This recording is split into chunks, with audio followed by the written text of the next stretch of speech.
today, but I want to just welcome everyone to our webinar, LGBTQ Plus 101 for recovery coaches. This is the brainchild of our presenter, Johanna Dolan from the Dolan Research International in Maryland. And we thought that this would be an awesome offering, especially for Pride Month, especially ending out Pride Month. I actually have a Pride shirt on representing here, but you can't even see it. But anyway, I'm representing just in case you wanted to know. Anyway, just welcome.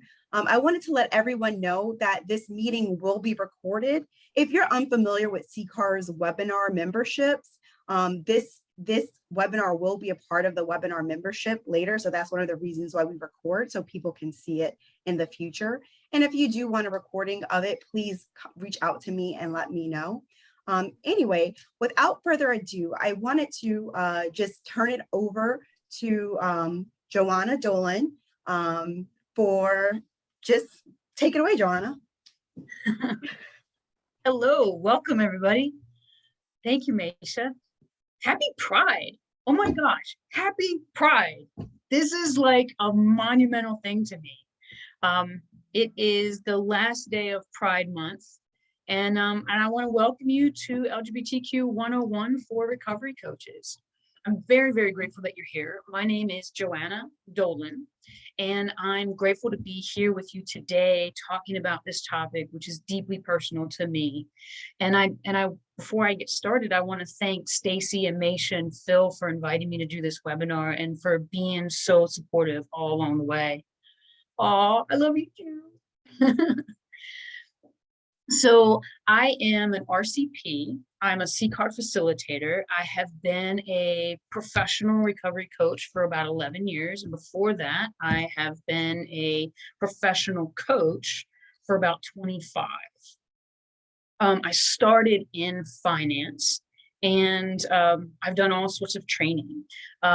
I am also a National LGBT Cancer Network cultural competency trainer, as well as I have been a leader in advocacy in addiction recovery services for the last 6 years. So in 2019, I was given the LGBT Emerging Leader of the Year Award by the Maryland LGBT Chamber of Commerce for my work in creating LGBT safer spaces.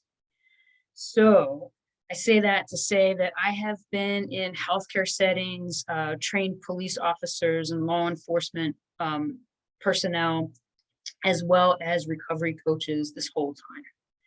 And this program is designed to begin the process of creating a network of visible allies to people who identify as part of the diverse LGBTQ plus community. So this educational session provides information and resources related to sexual orientation, gender identity, and gender expression. And while the topic is heavy and serious, we're going to have some fun as we go through this. So I've got a few guidelines for working together. So even though this is a webinar, I can see some of you, not all of you, and Maisha and Stacy are going to they're actually going to staff, right? So that's the first thing, right? Is making this inclusive. So Maisha and Stacy are going to staff the chat box. So if you've got a question, a comment, a concern, something along those lines, please put them into the chat box. They're gonna let me know so that we can hear what you got to say. And I welcome the contributions. So there are a few guidelines, right, that I would like to put out there for us to work together, and they are that we respect each other, right? I expect that you're going to respect me because I respect you. Right? And choosing to be here to learn about this topic is pretty awesome. I ask that you are tolerant of each other, right? You may hear some viewpoints that you don't agree with, and that's okay. You know, like that's how we get bigger. I ask that the modified Vegas rule applies, right? What gets said here stays here, even though it's being recorded. So be mindful of what details you want to share. Right. Number 4 is land the plane. So if we invite you onto the camera, or if you are putting something into the chat box, be mindful that you are staying on point, right? And if you find yourself rambling, just land the plane and bring your comments to a close, right? Because we want to make sure that everybody gets all the things that they need. Okay. Are we all good with this? Yeah? Okay, perfect. So then let's go ahead and get started with our purpose today. So our purpose today is to provide education to understand the framework and the concepts within the LGBTQ plus community. We're going to inspire some new standards amongst ourselves, not only to be LGBTQ friendly, but compassionate towards this oppressed group of people, meaning that any person can go to any one of you and feel safe and respected. And together, we're going to influence each other to create a community atmosphere where every LGBTQ individual is a contributing member of our society. So, if my slideshow works. There we go. So why do we need to know who LGBTQ folk are? Well, it's important to know because the provision of high quality service requires that people in recovery bring their honest and full selves into coaching, right? When we have these three things that are listed on the presentation, we can meet people where they're at most truly, right? So we improve service delivery simply because coaches who don't know whether their client is LGBTQ cannot deliver appropriate or complete services. For instance, if a coach doesn't know that a person is transgender and refers them to an LGBT unsafe environment, they are exposing them to harm unintentionally, right? And we increase knowledge, right? Knowing a client is LGBTQ gives information about their possible support systems, potential stressors, recovery risks, and other things. We encourage trust. Those who come out to their coaches are more likely to access healthcare, commit to treatment, engage positively with law enforcement, and develop trust in the organization and the coaches. And you know, the opposite side of that is that when people don't feel safe being their whole selves, many either omit telling us about who they are or they simply leave. And we don't want that to happen. So we got to talk about how we find out, right? These statistics that are up on your screen are from a 2012 LGBT cancer survey, right? And even though this is a cancer survey, it's a pretty good indicator of how LGBT folk disclose information to their healthcare providers, right? Of which we are part of the recovery care team. So we interact with some people in healthcare settings and with others in court settings and with others in our private practices and other, various places, right? So knowing what these statistics are can help us to develop good practices as coaches. The interesting thing about this survey is that it was, at the time, the largest survey that had ever been done of LGBT people in a healthcare setting. And today at 5 o'clock, actually today at 5 o'clock, the 2020 and 2021 survey results are going to be released. So if you want to take a look at that, we can email that to you afterwards. But you can see here that most people bring it up themselves, right? Because the forms don't reflect who we are.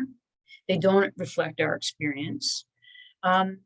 People are not asking direct questions unless we meet a certain stereotype, right? And from time to time, someone else tells our healthcare provider about sexual orientation and gender identity concerns for us. And even without inclusive forms and without being asked, the brave LGBT people who do come out for themselves are showing us the way, right? The flip side of that is that the more vulnerable a person feels, the riskier it is for him or her to be out. And when an organization has a Catholic name, for instance, it may feel more dangerous for them to come out. Because addiction is life-threatening, it can feel unsafe to risk the provider's condemnation or discrimination. And as a coach, it is our job to make it safe to come out and that they will not face discrimination from other staff after doing so. It's also our job to ask the questions on the forms and in person that will invite people to bring their whole selves. Additionally, it's our responsibility and our privilege to ask these questions of all people, not just the ones who meet our stereotypes. So, what does all that mean for your coaching practice?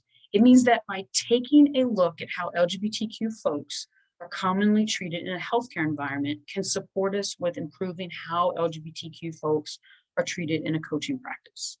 Whether the coach is in a healthcare environment, law enforcement environment, private practice, or something else entirely. So this video was created by the National LGBT Cancer Network as part of our LGBT cultural competence curriculum. And the video contrasts LGBT affirming and unwelcoming practices in a medical practice. The style imitates 1950s instructional videos, making the content lessons easy to absorb in a lighthearted, unthreatening, yet powerful manner. So we tested the sound before we started, so I'm just going to go ahead and play the video for you, all right? Good.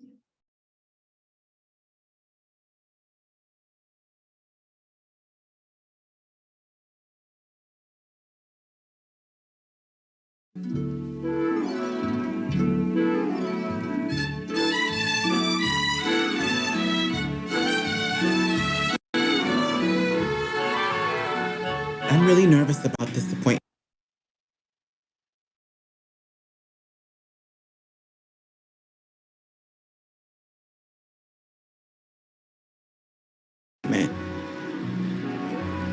I haven't been to a doctor in years. But finally, I have health insurance. I chose Dr. Miller because he is in my network, but I don't know anything about him. As a transgender woman of color, Vanessa Shepard has had mixed experiences with doctors and hospitals in the past. But it's the bad ones which stand out in her mind today. So she enters the office with trepidation.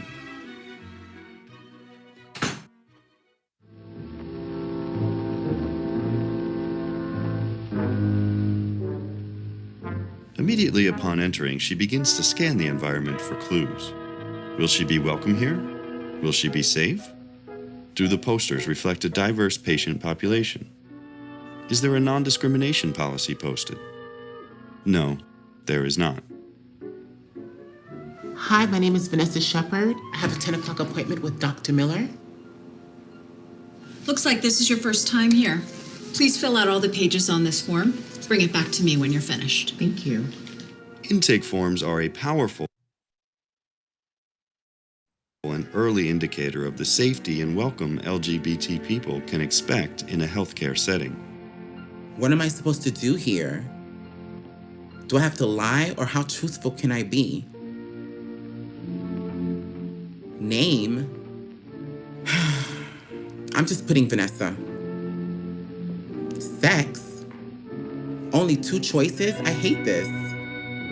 I guess I have to check male, the sex on my insurance card. Relationship status. With these options, I guess I have to choose only single.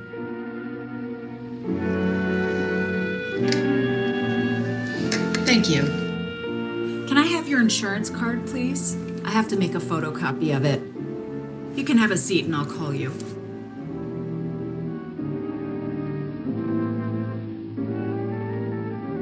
Would you come here, please? You gave me the wrong insurance card. This one says Robert Shepard. I used to go by Robert Shepard, but now I'm Vanessa Shepard. So Robert is your real name, and that's the one we're gonna have to use. Have a seat. The doctor will call you.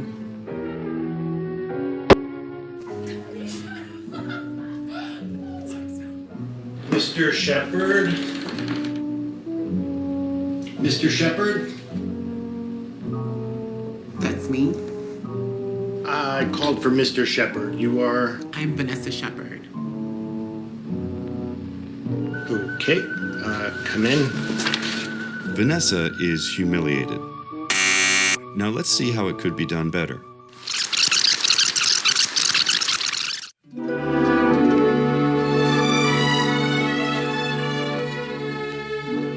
Vanessa scans the walls upon entering the waiting room and immediately spots a non-discrimination policy, and yes, it includes both gender identity and sexual orientation.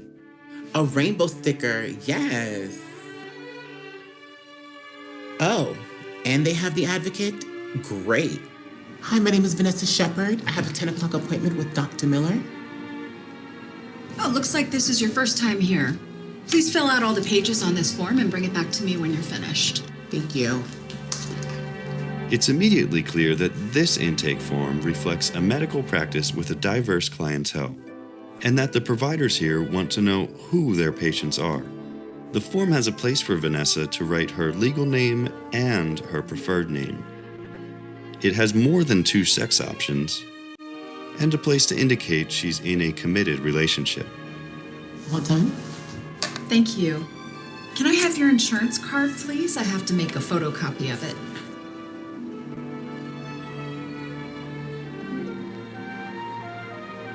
Have a seat. The doctor will call you.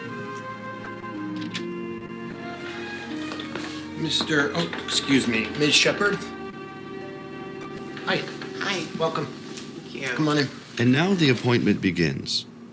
These first interactions with the provider subtly indicate to LGBT patients whether they can be open or need to be guarded. Let's see what happens between Dr. Miller and Vanessa Shepard.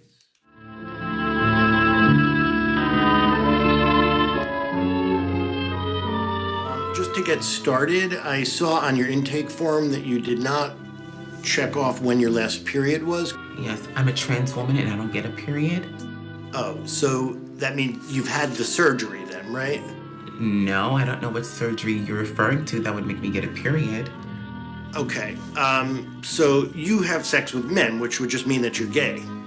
No, I'm a woman of trans experience and I identify as lesbian or bisexual. I have no experience treating patients like you. I really think you need to be seeing an endocrinologist and not me. Well, I only came in here because I've been coughing for 3 weeks. This is not going very well for Vanessa. Now let's see what an LGBT welcoming provider might do differently.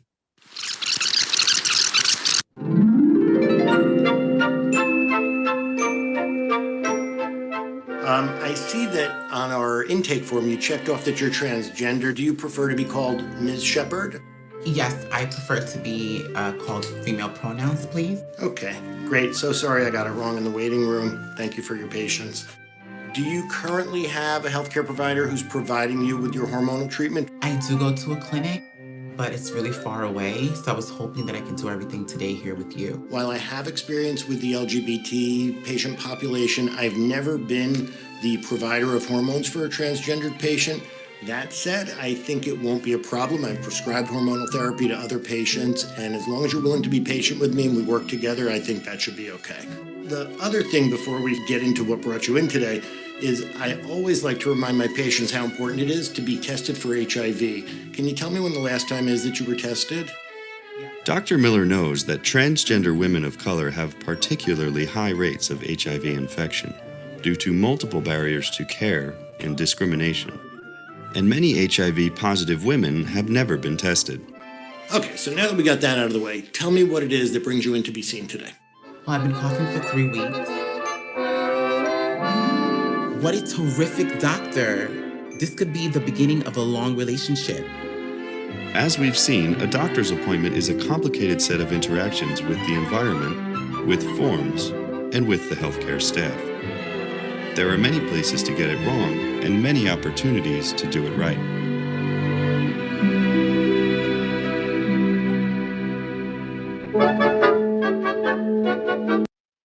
So what do you guys think about that? I'm gonna go ahead and drop some comments in there.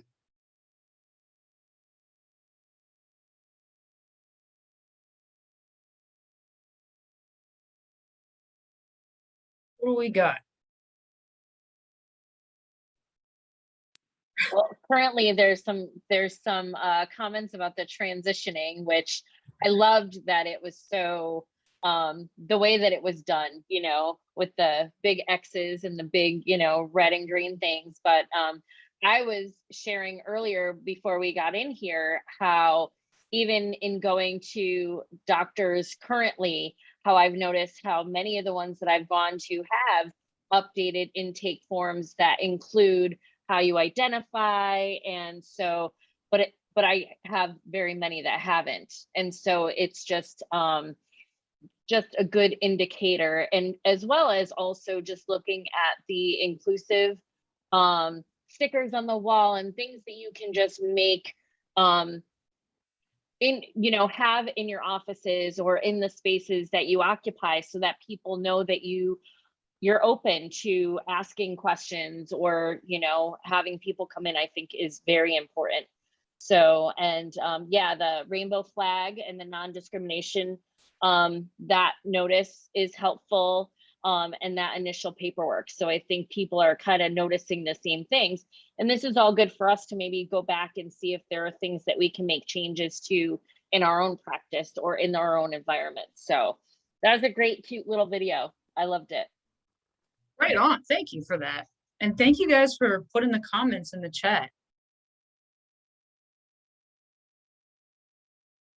Yeah. Super helpful when the provider is open and when they're willing to to admit that they made a mistake, right? Like we all make mistakes. So when we're respectful and when we're willing to correct those things, that's what gives us that is cultural humility. Right? That makes the difference between someone who wants to be part of the conversation and someone who just wants to get it done, right? So the way that we have this structured is that first we're going to talk about all the pieces that make this up, right? And then we're going to revisit how to make your space and you yourself welcoming. Does that sound good? Okay, good. So the first thing that we talk about, that we consider when we are talking about LGBTQ issues, is coming out, right? And coming out is important to know because it is a process by which someone does two things. First, that they accept and identify with their gender identity and sexual orientation. And then the second thing is that they willingly share it with others. That willingly share it with others is super important, right? We don't want to out someone else unintentionally. And we want to make certain that we provide people with the information that they might need to help them be able to communicate their gender identity and sexual orientation in appropriate settings. So we often think about coming out and talk about coming out as if it's a one-time event. But for most of us, it's a series of decisions, and it's a series of decisions that happens daily and sometimes hourly that LGBT people navigate with every new setting that they enter. And as you can imagine, you know, the experience ranges from positive to devastating, and it completely depends on the culture of the individual's environment and the environments that they are walking into. So the devastating responses, the ones that result in alienation, losing homes, losing jobs, and losing loved ones, contribute to over 40% rate of suicide in the LGBT community. So this is why it's so important to create safe spaces in the middle of the storm that LGBT individuals navigate daily. You know, prejudice and bigotry will probably not end in my lifetime, and maybe not even your lifetime. So the task isn't to force people to be kind, it's to create spaces where kindness to all is the norm, while coaching people in recovery to handle the situations with life-affirming strategies, right? So when people are going through this, they're interacting with friends and family, their community, their careers, and all of those things impact their future. Right? So these are things that we're going to consider when we're doing a recovery action plan or recovery wellness plan as well. And this diagram was created by my friend Joan Cox over at Peacock's Design and myself. We created it off of a model, a SOJI model called the Genderbread Person, which was created in 2005 by Christina Gonzalez, Vanessa Prell, Jack Rivas, Jared Schwartz, and Bruce Lawson while they were at Just Community Central Coast. And then the work was expanded upon by Sam Kellerman and others over the last 15 years. And I say all of their names because oftentimes our names aren't spoken, right? So we are making massive contributions as individuals, but our names are not being spoken. And because we're so used to being closeted, it's easy for plagiarism and those types of things happen. And we want to be mindful of not engaging in that as we do our work. So this is a handout that is available to you on the CCAR website. Stacy, you want to give everybody the directions about how to get to it? There you go. Just like magic. Right on it. As soon as I saw the SOJI person, I was like, let me get that. Nice. Thank you so much. So this diagram helps us to understand gender and sexuality and the parts that make up both. The model is meant to accurately depict the complexity of how these concepts show up in our society. It is not a depiction of what a dream society could be. So if you look at the very top of SOJI Person, you'll see that it says sexual orientation, gender identity, and expression. So right underneath it, you'll see that gender identity does not equal sexual orientation. It does not equal sex, and it does not equal gender expression, right? So all of these things are their own, right? They are standalone. And we can talk about sex or gender identity or sexual orientation or even gender expression all by themselves. So we'll just go ahead and get started right at the top, right? So up top is our gender identity. This is who we in our heads know ourselves to be based on what we understand to be the options for gender and how much we align or don't align with one of those options. So gender identity is our psychological sense of self. And with gender identity, people often think of social roles, gender norms, and personality traits, and the expectations that are baked into those things. If you jump down where it says sexual orientation, you'll see that it says romantic and erotic attraction to men, women, or multiple genders. Attraction is different than gender identity in that it's the different ways that we feel pulled to other people, right? And it's often characterized based on our gender and the gender of those that we feel drawn to. This categorization of sexual orientation describes the way that we experience attraction or we don't experience attraction in a lot of different ways.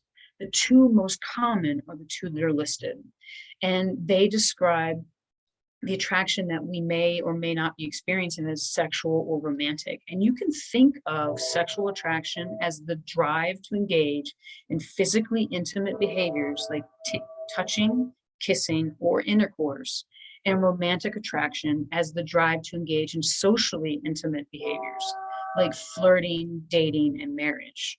Even holding hands falls under romantic attraction.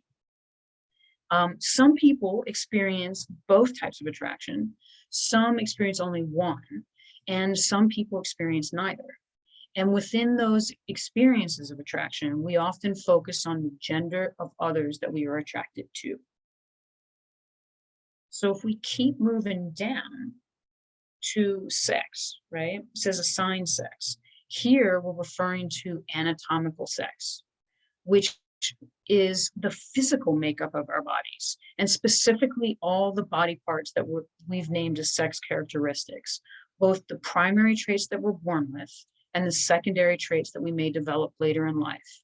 With anatomical sex, the first thing that people think of are genitals and reproductive organs, But lots of things make up what we call sex, including body hair, hip to shoulder ratio, chromosomes, pitch of voice, and more. So that's why you'll see on the diagram that we have assigned sex as more focused at someone's core, right? And not their genitalia. So biological sex for a person is assigned at birth, which is generally solely determined by external genitalia at birth. And it refers to objectively measured organs, hormones, and chromosomes. So if someone is designated female at birth, they would have a vagina and ovaries and XX chromosomes. If they're designated male, they would have penis, testes, and XY chromosomes. And if they are intersex, they would have a combination of the two. Gender expression, on the other hand, is all the different ways that we present ourselves through our actions, our clothing, our demeanor, and the gendered ways those presentations are socially interpreted. With gender expression, people often think about hairstyles, grooming, makeup, clothing, nonverbal mannerisms, and other things that we see on the outside. Does anybody have any questions about any of these terms or definitions or concepts?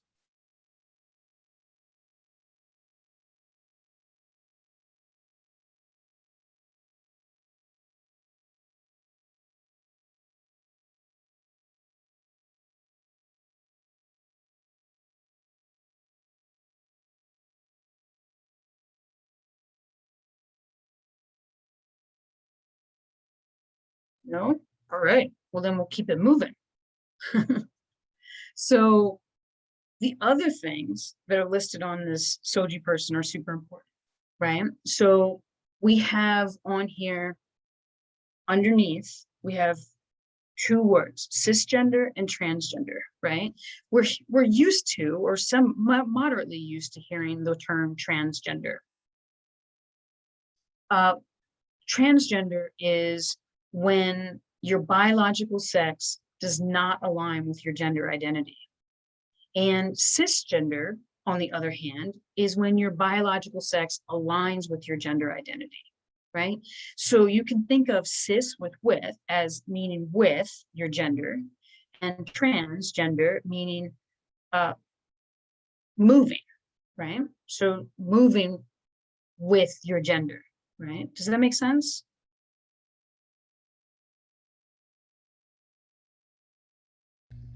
I heard something cool once when somebody was referring to the term trans. They mentioned that when we put a patch on, for instance, when we're trying to quit smoking, it's transdermal, which means it goes beyond the skin. And I liked that they kind of put that into the transgender spectrum, because it meant beyond gender. Like, we're more than just how we present to people around us. We're beyond that. And I kind of attached to that.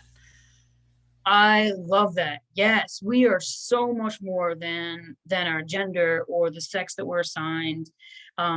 We are way more than SOJI, you know, and SOJI matters, right? So thank you very much for that, Melinda. That brings us to respectful communication, right? Which is the whole purpose behind asking someone how they want to be addressed, and what pronouns they would like us to use, right? So respectful communication for some people means just using their name. You know, like, if you use my name, Johanna or Joey, I'm going to be the happiest little camper, right? I feel awkward and uncomfortable when people ask me about pronouns, right? Because in some spaces, it's safe for me to have a conversation about pronouns. For other places, it's not, because of privilege, right? And privilege isn't a bad thing. It just means that some places are safer than others, right? So when you ask someone about their pronouns, they could give you any of the pronouns that are listed in the SOJI person, he, him, his, which most of us are familiar with. She, her, hers. Again, most of us are familiar. They, them, theirs, which we're starting to see becoming more and more prevalent in our society. And then people might use nothing, right? They might just want you to use their name, or they might ask you to use a different pronoun, right?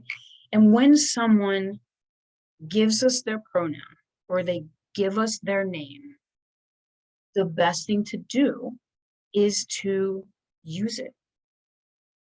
Don't fight with them. This is not about you. This is about the coaches. I mean, this is not about coaches. This is about the people that we're working with, right? The people that we are walking the path of recovery with, and about making it safe for them to tell us their truth. Does that make sense? Good. So now let's take all of that information about coming out and about SOJI and put it into our environments. So sometimes creating a welcoming environment means letting everybody know what the expectation is from the front door all the way through, right? This does more than just invite people to the party, right? Diversity is inviting everyone to the party, but inclusion is asking them to dance, right? And that's what symbols do for us, is it makes it possible to be able to, it makes it possible for them to be able to be their most authentic self and have conversations. So we've talked about this coming out process. We've talked about what LGBTQ means, and we've talked about the complex ways that all of us are made up. And remember that this is an introduction, right? This is 101. So there's even more that we could experience, that we could understand, that we will understand the more that we are involved. This is meant to open that door. So every day, more and more individuals make the bold choice to come all the way out of the closet. And those people become role models in our community. Many of them have overcome adversity right in front of us. Many of them talk about recovery being pivotal to their coming out experience, and they're living their authentic lives. And they're now leading happy, successful lives. And what that means is we need to address the elephant in the room. No matter how open you personally are, it doesn't mean that all LGBT people have had the pleasure of knowing you and people like you. All of this lack of social support, isolation, homelessness, secret keeping, all of these factors can then lead to substance abuse disorders, mental illness, and higher suicide rates than our straight counterparts. So when we talk about stigma, we're really talking about a fundamental conflict between who we are and what we're taught about ourselves. Which is why we encourage people and organizations to intentionally create a welcoming environment. An example of intentionality in action is that when you look at the Human Rights Campaign's Health Equality Index, what we find is that 53% of participating facilities have policies that specifically outline procedures to ensure appropriate, welcoming interactions with transgender patients. As well as they have specific, appropriate, welcoming interactions with people from different sexual orientations. And what that could look like is this, right? It's a process.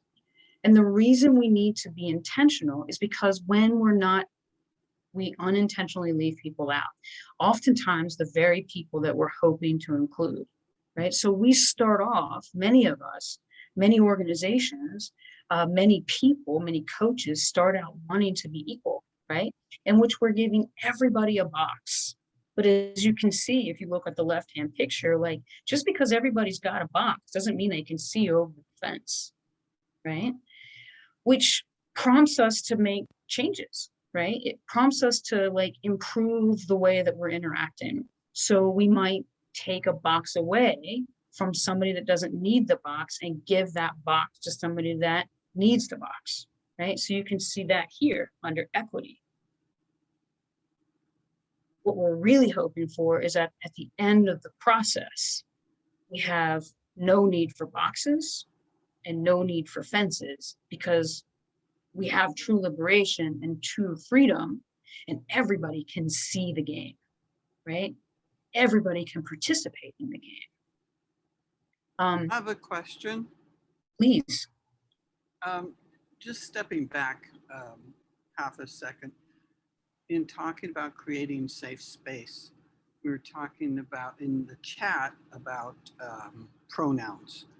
Now, I have seen in a lot of these Zoom meetings that at the beginning of the Recovery Coach Zoom meetings that we're doing, people are being asked to put in their pronouns in their name box in the Zoom meeting. And it is in an effort to create a safe space for people who may identify as other than the binary.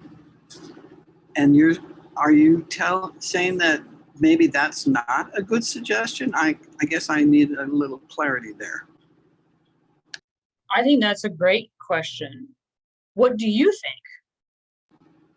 Well, personally, me coming from a non-binary place, I would like to see everybody put their pronouns in their names, because that tells me that they are aware that there are more than just the binary pronouns, and that they are supportive people.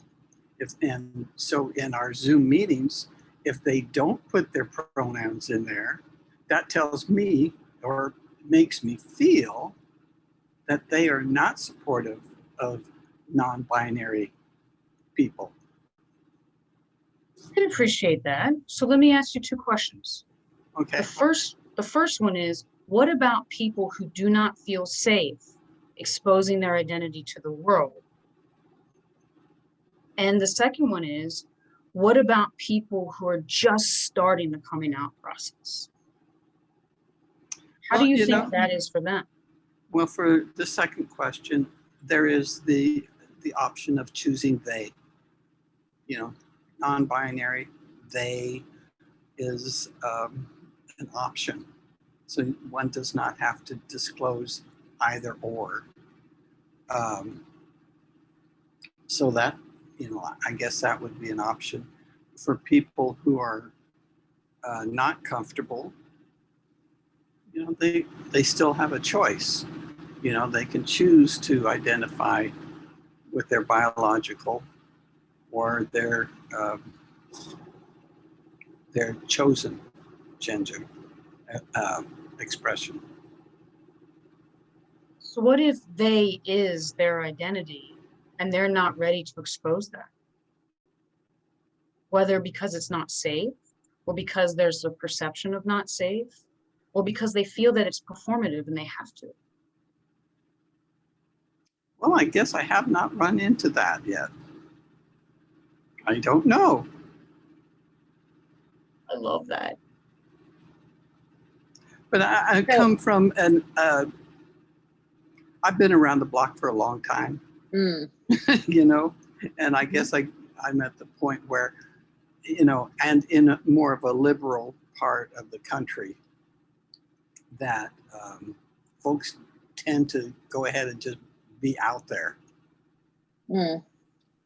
I was just thinking too, Joanna, when you were saying that, because that was the first place I went, is what if somebody doesn't want to share what they're feeling their pronouns are inside in a work environment because they haven't yet come out to all the different circles that maybe they've come out to, or what have you. And even then, if I decided to put a they, that's still making me pick a category that I may not be ready to pick or to put out there yet, And so I can see where And I get it, because I think that was, what Michelle is talking about, where, we want to have people, well, can you share your pronouns? Can you, whatever, because we want people to feel that we're inclusive, not knowing that could make somebody feel that they're being put on the spot to make that choice right there in that moment. So, yeah, it isn't simple. Absolutely, it's not simple. Which is why it's good we're having these conversations, because I don't think anybody does anything with ill intention, right? But Yep. iatrogenic, we could be causing harm where we don't need to. So, yeah. Well, as you can see from my name, I've got them all. Yep.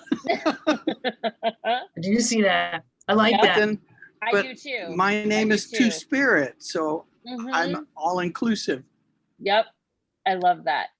Thank you. I think that's a good question and a good conversation to talk about, because as we start changing our practices, these are the exact ways that we might be thinking to change our practice, and just, thinking about all these things. Yeah.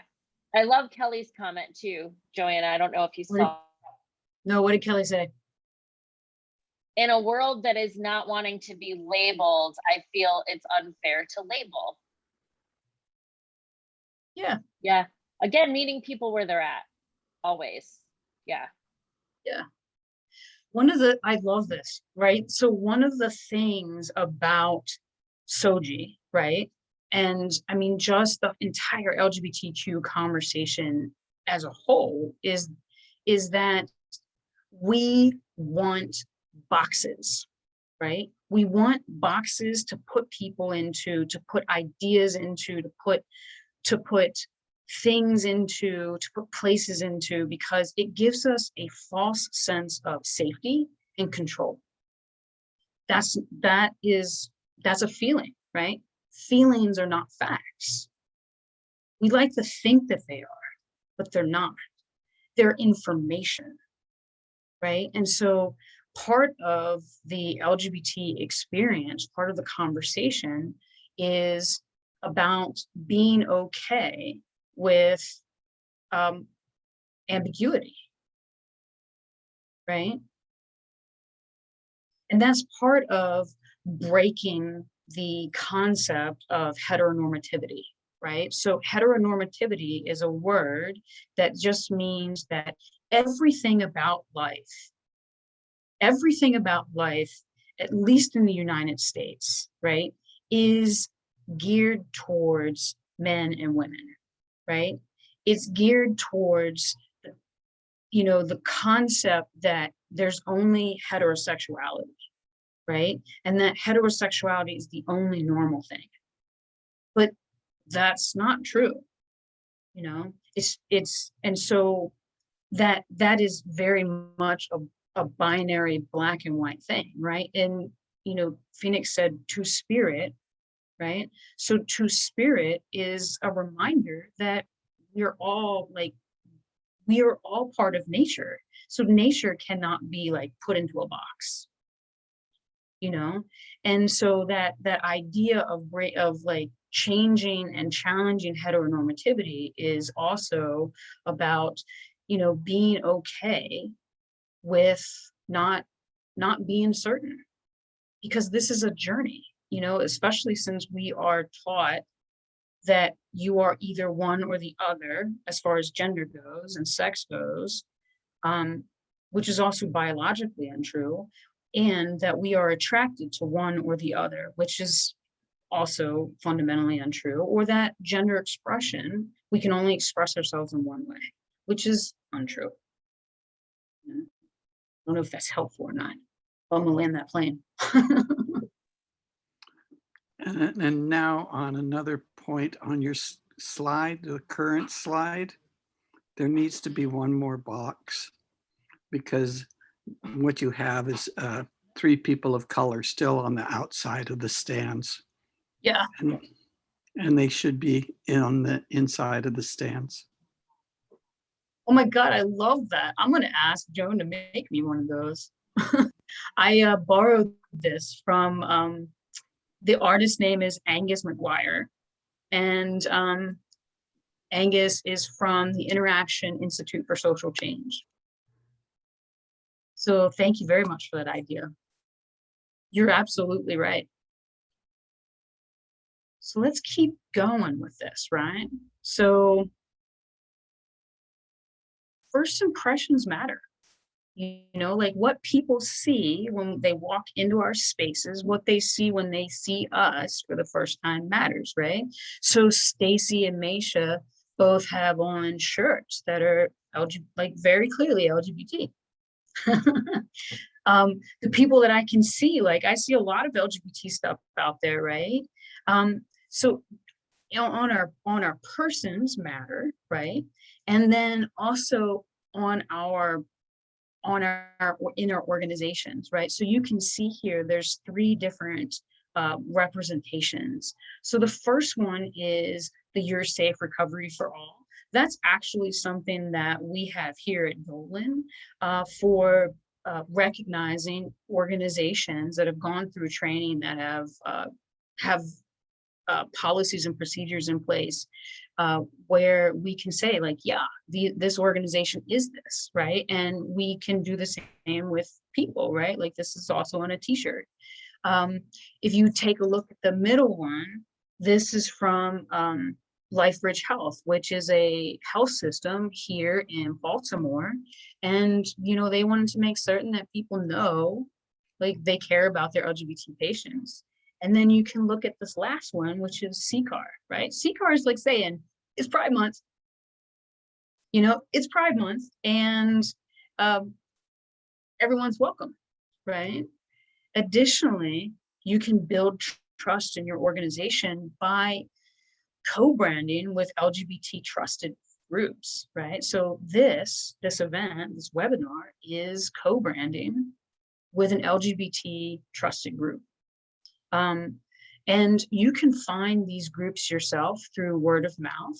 You can contact your local LGBT chamber. Like I've got a thing here from the Maryland LGBT Chamber. If you don't have a local one, you can reach out to the national, the NGLCC, which is the National LGBT Chamber of Commerce. You can also reach out to your state or your city, if they have one, an Office of LGBT Affairs. Many times, healthcare organizations and sometimes law enforcement organizations have lists of LGBT trusted groups that you can work with, right? And what we also have found is that organizations with internal committees that are focused on LGBT client, patient, recovery issues, they can help you to support the building that community trust. So another way that you can build community trust is to promote your organization through LGBTQ media channels, right? So your local newspaper and local LGBT newspaper, or a podcast, right? Like Baltimore Out Loud is a local LGBT newspaper. Positively UK is an LGBT plus podcast. And then, right, I love the UK. Well, I know we do too. So then you also have like the national magazines, right? So you've got Advocate and Out and other organizations that you can co-brand with and promote. You can build trust in your organization by including LGBT goals in your action plans. So this picture here is a pretty accurate description of the cost of the closet, right? So you can take a look here of just how difficult a conversation with someone between 2 coworkers, one who is presumed to be straight and one who's LGBT, asking one about how was your weekend? You know, like having goals around the types of conversations that we have and about LGBT people being out in your organization are super important.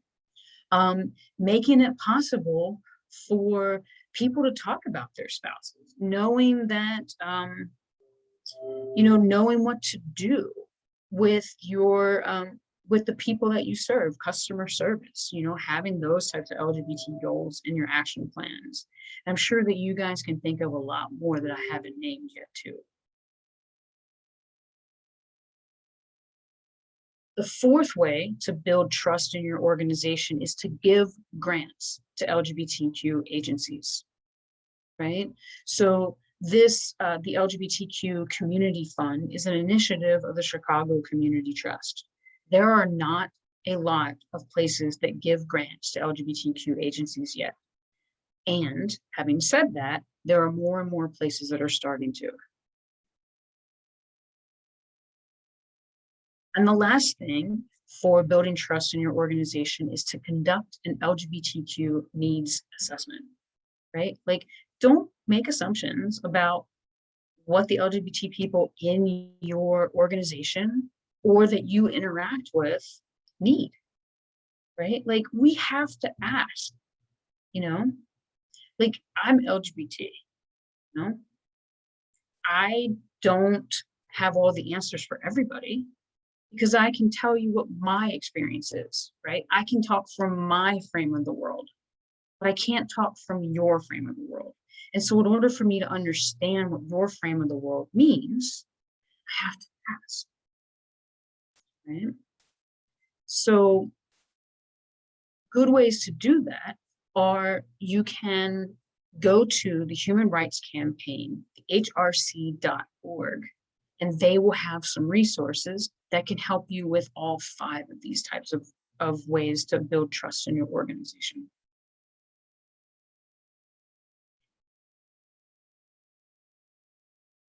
Do you have any questions? Any comments? You guys got any ideas about building trust? So the only thing, Joanna, is I know Callie was wondering if you had any specific UK resources that you knew of. Callie and her mom, Natha, they run the Recovery Coach Academy in the UK. And so they've been expanding and building recovery communities there. And so I wasn't sure if you knew of anything on the international level. So I do know of some places on the international level, and I can certainly do some digging. Awesome. And then can you just repeat the website that you talked about? I think, did you say HOC or something like that? Sorry. hrc.org. Yeah. Got it. Thank you. Okay. You're welcome. Love that website. So that website has got a lot of information on it. So the HRC is the Human Rights Campaign, and they provide advocacy, they provide resources, they do some report cards, if you will, right, of healthcare places, of corporations, and of states and municipalities. So you can go there and you can find resources that will help you to prepare to participate in the index. It can also provide you with some resources of organizations in your area that you can co-brand with and that you can work with, as well as advocacy, right? So helping to change the laws, legislation. Right, so now the next thing that we can do is we can follow through with our welcome. And we can intentionally create some inclusive spaces.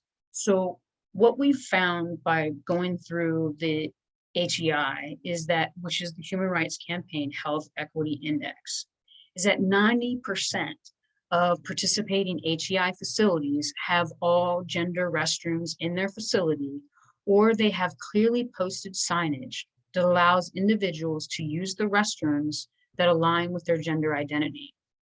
And while gender neutral bathrooms are not just kind, they offer safety to transgender and gender nonconforming people. as well as inclusive spaces are more than just gender neutral bathrooms. You know, it's also making it safe for coworkers and employees to come out of the closet at work and offer LGBTQ employee benefits. So this is actually, so I'm from Maryland. This is Baltimore's Pride Parade in 2019, and this is the Life Bridge Health float. And the people that are on this float are people that are part of their LGBT resource committee. So these are all coworkers. Some of them are allies, and some of them are LGBT people themselves.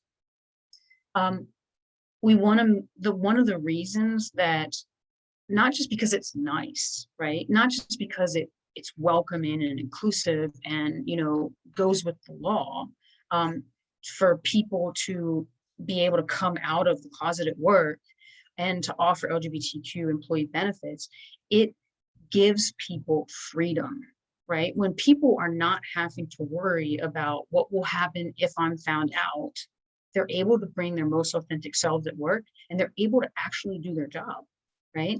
The same is true with recoverees, right? When the people that we work with, when the people that we are the recovery coaches to, right? And the people that are our recovery coaches, right? That are coaching us, when we are able to be our most authentic self, we're able to actually discover the things that will support us in living lives in recovery, right? Which is massive. So something else that coworkers, including coworkers, does is that we play a vital role in ensuring that LGBTQ centered care happens by informally educating coworkers about patient concerns or participant concerns or recovery concerns, however, whatever term you use, right? We offer feedback about organizational policies and practices. And, you know, one-to-one, like individual to individual, we offer feedback about how we are when we interact with other people. And we also convey to the local community the organization's commitment to equality and inclusion. If I can be myself at work and I don't have to worry about a thing, then I'm going to tell everybody. But if I cannot be myself at work and I have to worry about all the things, I'm probably going to burn out, and I'm going to start looking for something else, and I'm going to tell everybody about that too. You know, that's just the nature of the workforce that we live in. It's the nature of social media. And, you know, we want to be able to be inclusive, like truly. So that means we need to take into account those things. So forms, SOJI and coaching forms. So what Stacy said this earlier, right? Like some places are inclusive, other places are not inclusive. And we need to know, like, what are our coaching forms? What do they say? You know, like and know that not all forms are updated. And if that's the case, we need to consider that if we can't change the form, we change our use of it. So to that end, I've got some questions that we can consider, right? So I've placed them in 3 columns. One is the okay questions, one is the sensitive questions, and one is the no questions, right? So when we're asking these questions, we need to think about it from a place of, am I being confrontational? Am I being non-accepting? Am I possibly creating a trigger, right? Where I don't want to, where a trigger is not necessary.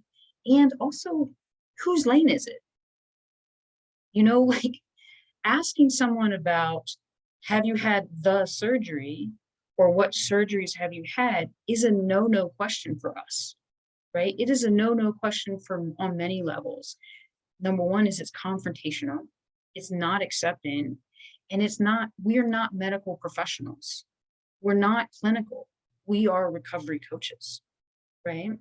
So knowing like, is this my lane is important, you know? So some supporting questions that are helpful for everybody are, how would you like to be known?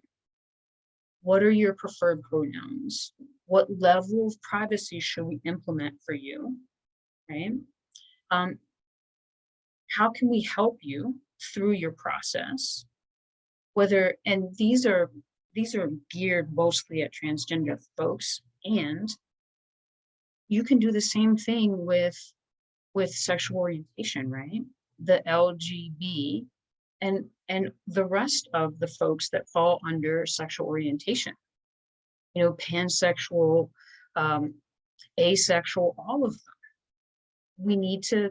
We can sit down. The best way to do this, right, is to sit down and to brainstorm, right? So you can write out the questions that you would ask, right? That you think you would like to know, right? You think would be appropriate.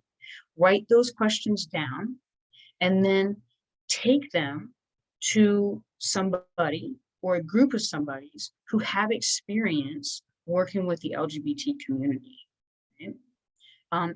Additionally, you could take trainings which would help you to be able to know what questions are appropriate to ask and what questions are not appropriate to ask. And I say that with one other thing, is that sometimes people are going to, when they know that we are affirming that they are safe and that they can be exactly who they want to be, exactly who they are, not just who they want to be, but who they are, right? They will tell us this information on their own. We don't have to be intrusive with it. And we can allow things to just happen. Does that help? So people will come out to us, right? And when they do, there's some do's and don'ts, right? Like, we don't want to downplay the significance of it because they're trusting us, you know, like, this is huge. We don't want to go telling everybody and bragging about our new trans friend or our new gay friend or a new lesbian friend. We want to check in, like, how confidential is this? Who else knows so that I don't out you, right? This is their news, not ours. We also don't want to forget that they're still the same person that we knew, befriended, loved, coached before, and remember that gender and sexuality is only one part of who they are. It's not everything. We don't want to ask probing questions or cross personal boundaries that you wouldn't have crossed before. You know, if you wouldn't have asked, like, how do you have sex before? Don't be asking now. That's completely inappropriate. But you do want to show interest and curiosity about this part of them that they're sharing with you, right? So again, remember your lane. You don't want to assume that you know why they came out to you, because you don't know. They decided to trust you. And you do want to ask how you can best support them, right? Support is everything. You know, Dale Carnegie said that the most important, or the sweetest sound to anybody is the sound of their own name, right? So if the sound of someone's name is the sweetest sound to them, being able to be who they are and to trust somebody is the sweetest place for them. And remember, it's okay to make mistakes. Stepping on toes is the unintentional pain caused by a newfound willingness to be close with people who are different. It happens. And just like in the video, if it happens, admit that there was an error, ask for forgiveness, and keep moving forward. Remember, it's about the people that we're working with. It's not about us. What questions do you have? How about the first question is comment.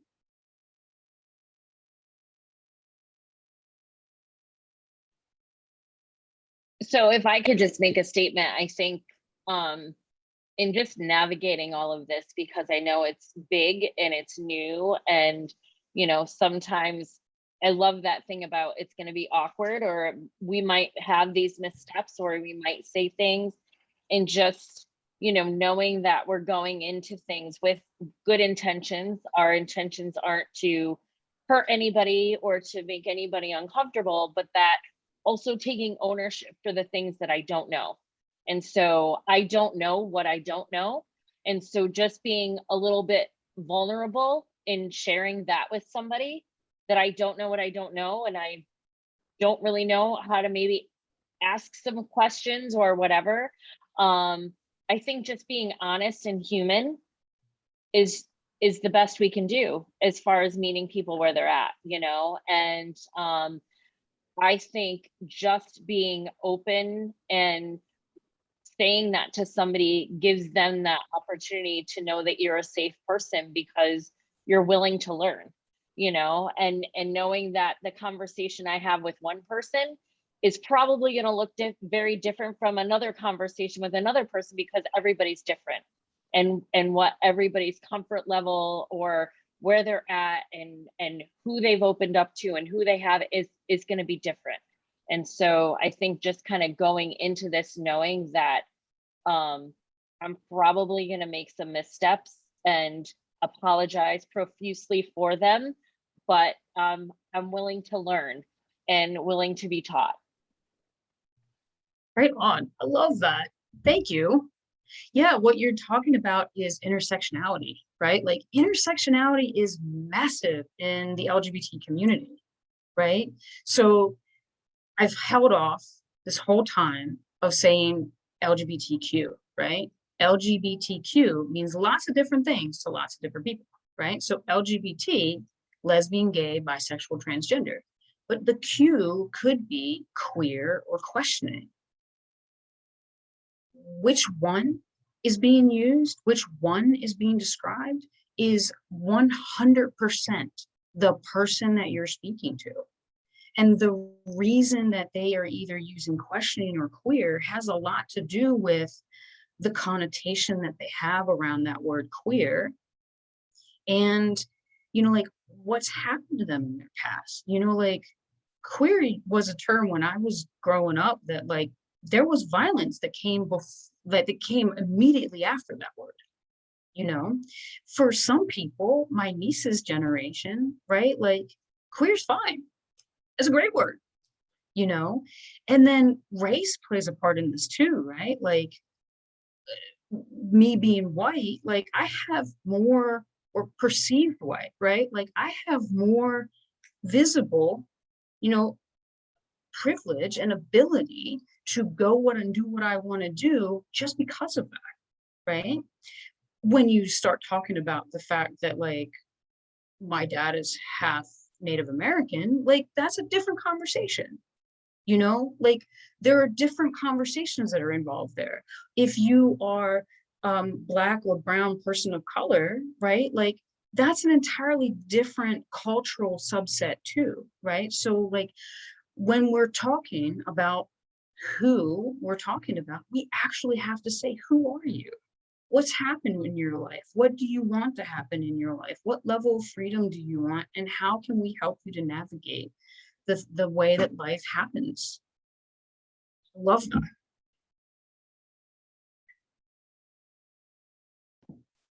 So I have a question. Please. Tito here from Milwaukee. I am a recovery coach professional with the Milwaukee LGBT Center. And so it's a new program that I introduced to the staff, and they are like totally all in. So now that I've had the opportunity to see this opportunity, it's light bulbs are going off, and I'm thinking to myself, like, there's a slide on here that I'd really like to dive in a little bit more. a lot of the, and I'll just say clients because it's a clinic. Though when I work with individuals, I identify them as recoverees. And, that's an opening door to introduce them with the different opportunities at the LGBT Center where there's clinical and there's also recovery coaching. So since I was able to introduce the clinic to the recovery coaching spectrum from CCAR, they don't have a lot of information as it relates to working with individuals in LGBT with the recovery coaching. Yes, we do have the recovery coaching plan, right? Though, again, I don't want to get off track and sound like I'm going all over the place because I kind of feel like I am. But there's a slide on here that really touches base on identifying individuals when you're coaching them who identify as LGBT.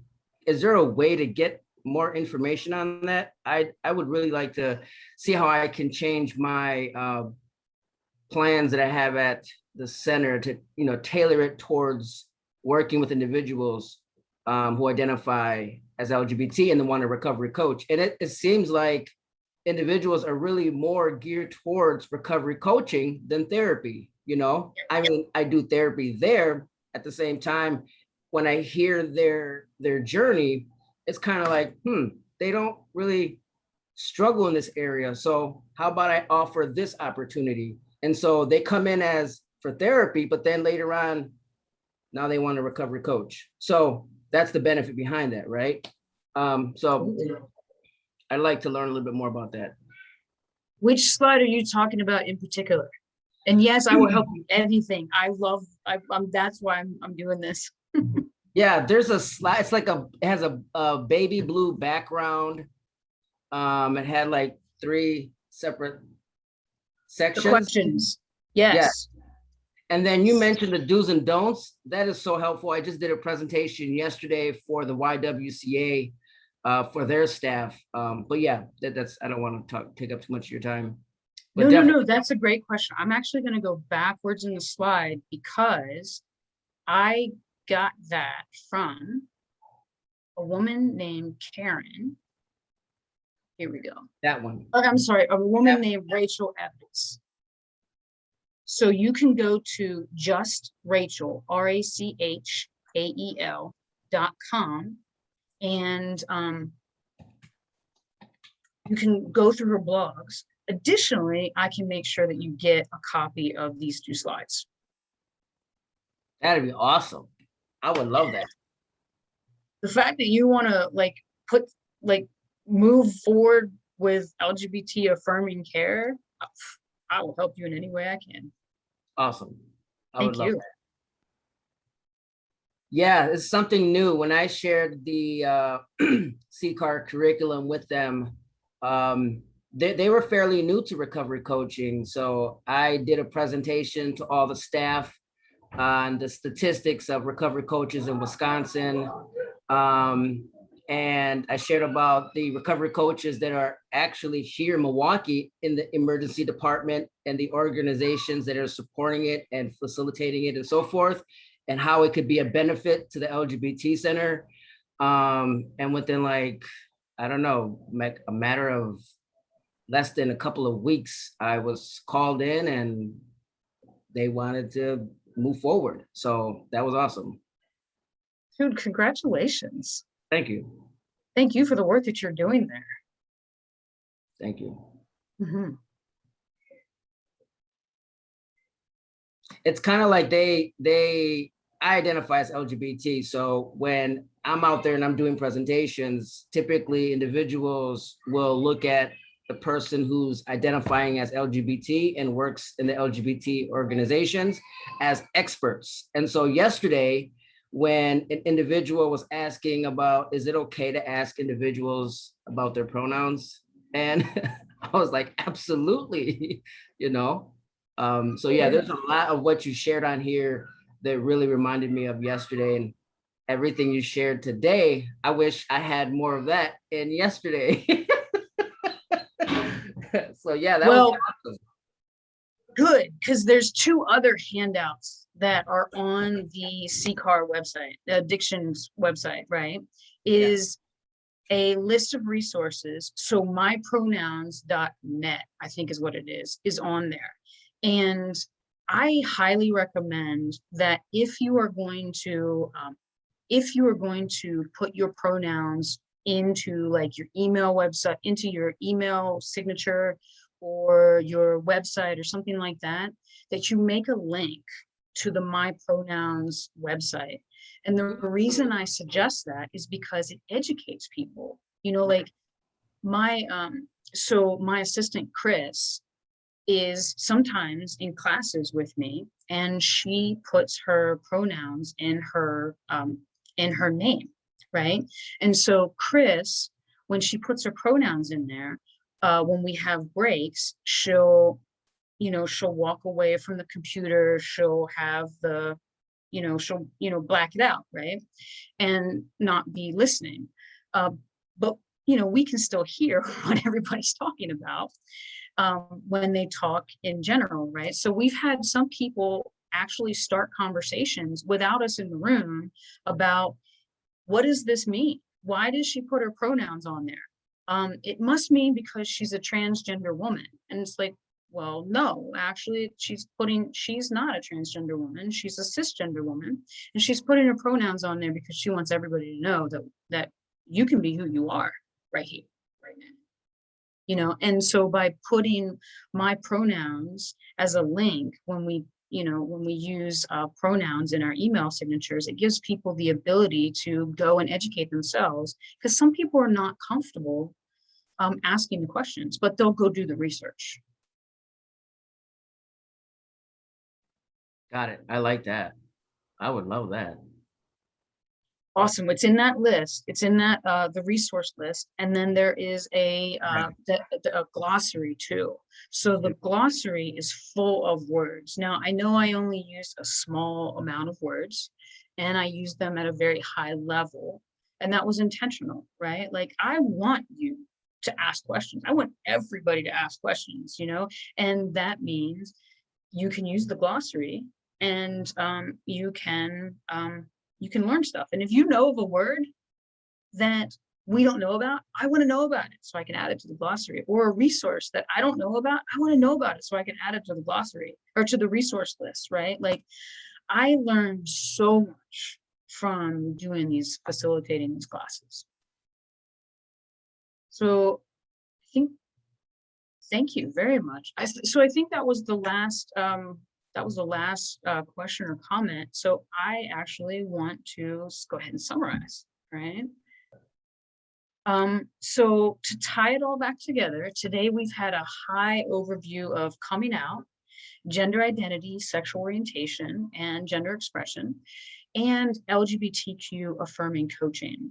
And hopefully I've encouraged you and maybe even inspired you a little bit to continue to do the good work that you all are doing in your organizations. And I want to remind you to be gentle on yourself and others. Learning about a different culture than the ones that we're raised in is different, and it's difficult. It takes time and energy to understand. Even those of us who are part of the diversity of the LGBT experience have a learning curve towards self-acceptance. And so I just encourage you to remember that continuing these conversations outside of this space, to inquire and address negative, hurtful language or assumptions, even if you're nervous, and to continue to educate yourself and others on these and other social justice issues is important. And if you would like to go deeper, we are co-hosting a training with CCAR that can be utilized towards the CCAR RCP designation. It will be held in October, which is LGBT History Month. And we've got some LGBT recovery heroes that we're going to be talking about too in that class. LGBTQ trainings from our organization, Dolan Research, may be eligible for recognition as either an ally or a champion to the LGBTQ community. And we at Dolan Research International will send out recognition posters to those who have met our criteria for inclusion. So if you'd like to know more about the training that we have coming up in October, please send an email to myself at jmdolan@dolan.net. Dolan, ASSOC.com, or to Maysha at MAYSHA@CCAR.US. And I believe that we'll be asking for your feedback in the form of a feedback form. Yes, Stacy's shaking her head. So please be truthful about it. Your feedback helps me to improve myself and this training. And it helps CCAR to know like what you're interested in. I'm going to use the feedback to grow and improve trainings in the future. So the last thing that I would like to say is thank you. This is the most important thing I have to say before you leave is thank you. Thank you for spending the time with us to learn more about LGBTQ community and about how you can coach with us, right? And you can interact with us so that we actually experience the same level of freedom that our straight and cisgender counterparts do. What you are doing today and have done today by taking this class is incredible. So I thank you very much. And thank you again to Stacy and Maysha and Phil for making this happen. It's amazing. Yeah, thank you so much. Yeah, this is really incredible. And I know we've gotten a lot of people that were interested, and I know we're looking at kind of kicking off a training. Some of it is still being figured out, dates and things such as that, but as Johanna said, we're looking for October, and so we will keep you all apprised as what things are coming up next. And yeah, take a look at those resources, because there's a ton of websites and other resources, and I feel like there's so much more to learn out there. I just know, and what my kids have done is gone and read books about the different identities that people can kind of align with, because it is more than just what we kind of have in our head, and it's ever changing, and so just being open to whatever somebody is comfortable identifying as, regardless, is the best thing we can do, and just be human to each other, and so thank you all for being here. I truly appreciate it. Thank you so much. I just want to say that everyone, please keep an eye out. If you registered for this webinar via ProTrax, the ProTrax system, please keep an eye out for an email from me. There's going to be an evaluation that comes to your email. It will probably go to your spam folder. So check your spam folder for that evaluation. And then once you do take that evaluation, you will get your certificate of completion for 2 continuing education hours.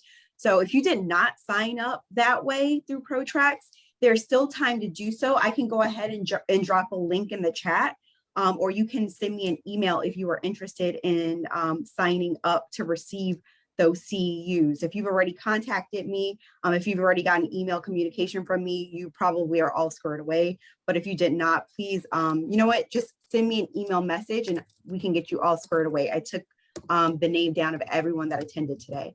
So I really appreciate everyone that attended.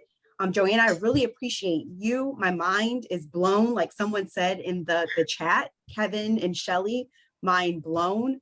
Mine is wide open and ready for more. I'm like, okay, I'm ready for the next one. So everyone else that is ready like me for the next one, please keep an eye out for the October offering. And if you're not signed up for our newsletter yet, I don't know what you're waiting for. Go ahead and email me that too, and we can go ahead and get you squared away with that as well, so that you can keep an eye on everything that's coming up. So thank you all for spending the afternoon with us today.